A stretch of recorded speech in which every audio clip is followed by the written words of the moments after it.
Il nous rappelle dans sa parole que le corps de l'homme est le temple du Saint-Esprit.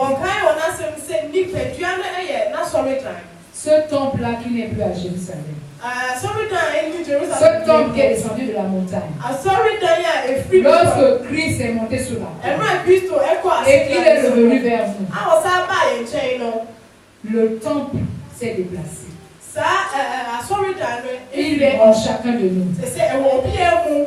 Dans l'Ancien Testament, pendant la lecture biblique, nous avons vu avec quelle précision il voulait que son temple soit conçu par David. Les matériaux qu'il voulait, les dimensions, la mesure, c'est avec une précision, une rigueur.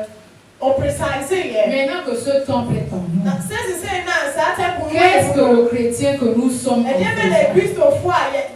comment nous entretenons ce temple? Cette question s'adresse aussi à moi-même.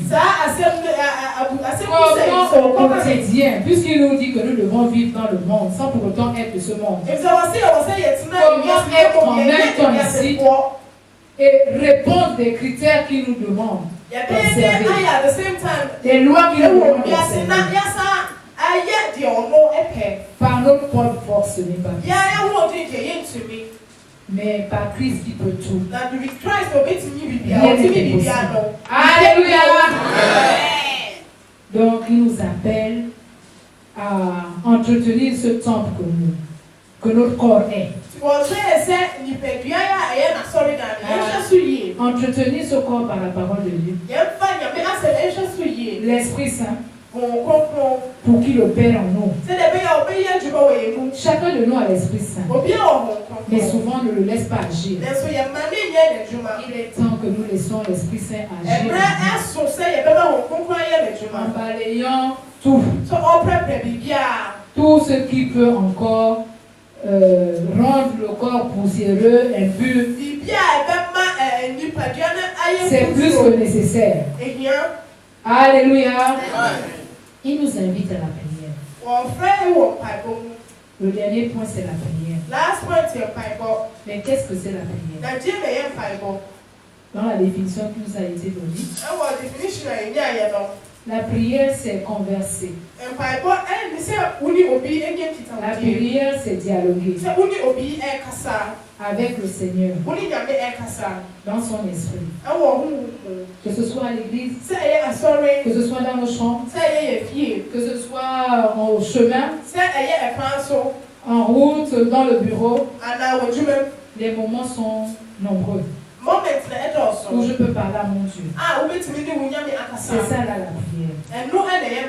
Seigneur, je te rends grâce de ce que tu m'as encore donné, renouveler le souffle de vie ce matin. Je suis déjà en train de prier. Seigneur, je te rends grâce de ce que tu m'as permis d'arriver à mon lieu de travail sain et sauf. Seigneur, je te rends grâce de ce que tu as gardé mes enfants à la maison. C'est une prière. C'est dialoguer avec Dieu. Alléluia. Amen. Donc, notre Christ nous demande maintenant d'observer ce culte. Lui qui a d'abord parlé du culte de son propre corps.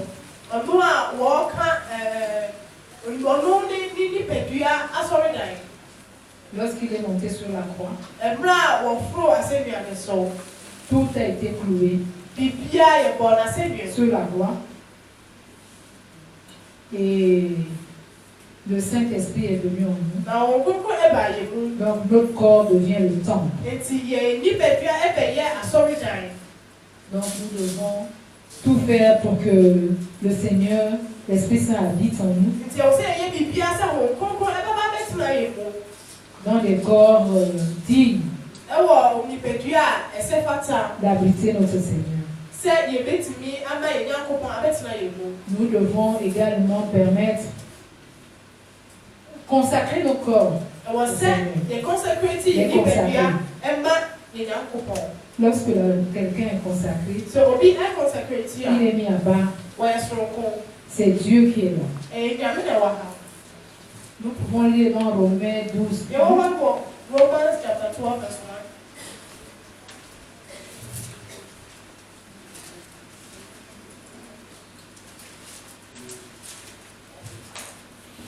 Je vous exhorte donc, frères, par les compassions de Dieu, à offrir vos corps comme un sacrifice vivant, saint, agréable à Dieu, ce qui sera de votre part un culte raisonnable.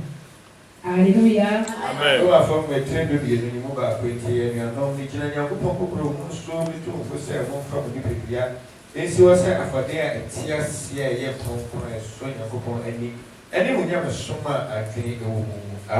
Amen. Donc nous voyons que le Christ lui-même a offert son corps en sacrifice. Il a offert son corps en sacrifice. Dans Hébreux 10, verset 5, il nous rappelle que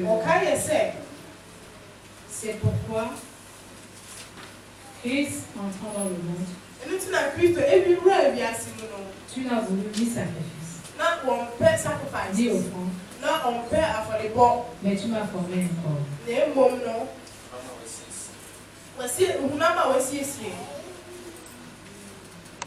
Tu n'as voulu ni sacrifice, tu n'as voulu ni holocauste, mais tu m'as formé un corps. Alors je dis, me voici, Seigneur, je viens pour faire ta volonté. Donc le Seigneur, il n'a pas voulu ni sacrifice ni offrande, mais il a formé un corps. Un corps. Donc nous devons, lorsqu'il nous invite à être ses imitateurs, lui il est le sacrifice vivant. Nous devons aussi, s'il nous a donné son esprit, qu'il a conduit à opérer pendant le temps où il est venu en pèlerinage sur cette terre, et qui nous invite à faire la même chose, cela voudrait dire qu'on peut tous arriver à ce niveau de sacrifier nos corps, non pas physiquement comme on l'a vu, mais spirituellement il nous invite à le faire. Et lui qui peut tout doit nous emmener à ce niveau. Cela est ma prière pour chacun de nous. Alléluia. Amen. La question que je pose aujourd'hui à tous les chrétiens que nous sommes, est-ce que une fois que le Seigneur a dit par rapport à ce démon qui a résisté aux disciples, qui avait déjà reçu le mot d'emploi de Jésus pour opérer, guérir, pourquoi celui-ci a résisté aux disciples? La réponse de notre Seigneur, c'est il fallait la foi qui déplace la montagne. Il fallait le jeûne, il fallait la prière. C'est l'association de ces trois éléments qui peut permettre que le démon qui avait résisté aux disciples puisse sortir. Donc, la question que je pose aux chrétiens que nous sommes, c'est pourquoi la montagne qui est sur chacun de nous ne bouge pas. Pourquoi cette montagne ne bouge pas? On est toujours en train de pleurer, de se lamenter. Est-ce qu'on a fait tout ce qu'il fallait faire?